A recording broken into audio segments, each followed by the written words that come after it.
Jadi pembelajaran hari ini kita ke hukum Kepler. Kemarin sudah ya? Jadi kita review lagi. Jadi hukum Kepler itu ada 3, hukum 1, hukum 2, dan hukum 3.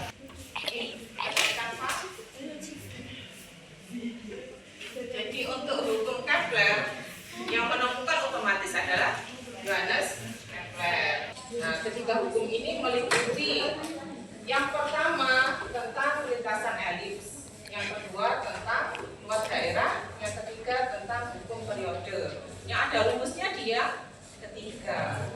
Kita lihat hukum yang pertama.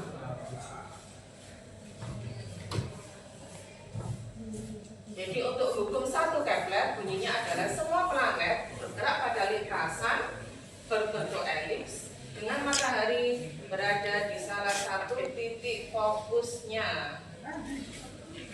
Poin pentingnya adalah yang pertama, orbitnya bentuknya oval, elips.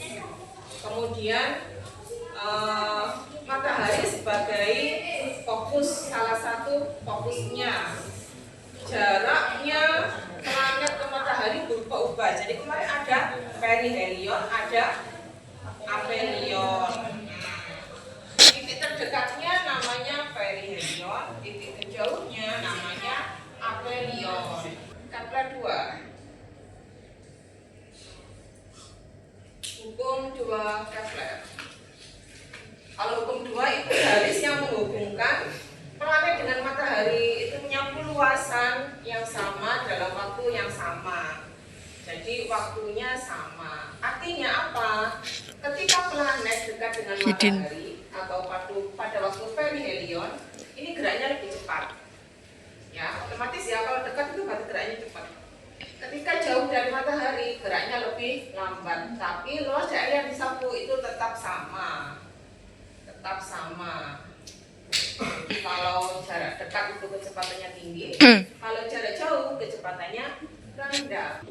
Hukum 3 Kepler.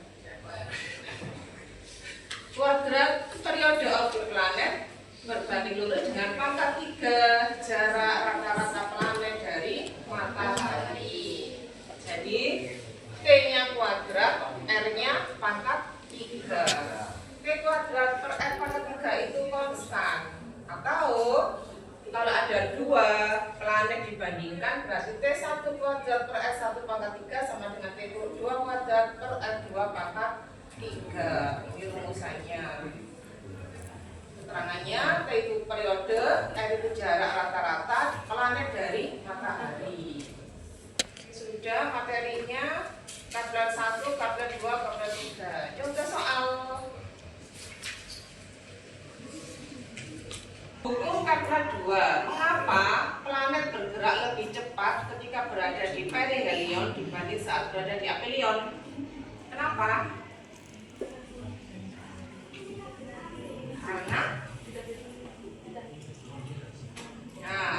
garis yang menghubungkan planet dengan matahari itu punya luasan dalam waktu yang sama. Kalau waktunya sama otomatis kan ketarik ya. Pada waktu di dekat matahari, jarak matahari lebih pendek. Untuk menyapu luas yang sama, planet harus bergerak lebih cepat biar waktunya sama. Di situ gaya gravitasinya lebih kuat. Karena lebih kuat, otomatis kecepatannya meningkat. Pada waktu di aphelion, jauh dari matahari, itu jarak ke mataharinya lebih panjang, sehingga planet bergeraknya lebih lambat. Sehingga di situ gravitasinya agak lemah, sehingga kecepatannya menurun. Kita ke kuis. Jadi kamu yang jawab ya.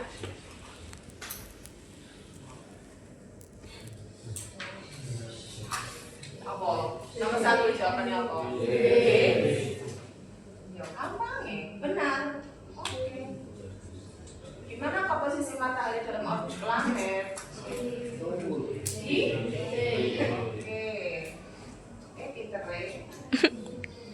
Menurut hukum Kepler 2, kapan planet bergerak paling cepat?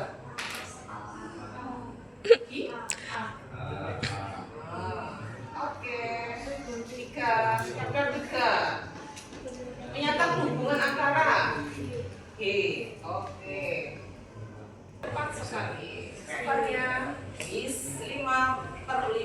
Oke. Ada yang ditanyakan? Nah, oke. Kita refleksi ya. Refleksinya biasanya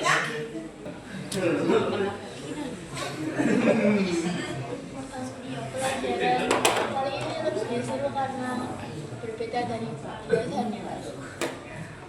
apa bedanya? Biasanya kalau di kelas kan pakai papan tulis terus mengerjakan. Kalau kali ini pakai ya lebih seru. Nah, ini menurut saya lebih kami karena ada bantuan visual yang dapat membuat kita semua itu bisa lebih paham. Oke. Tepuk tangan untuk kita semua.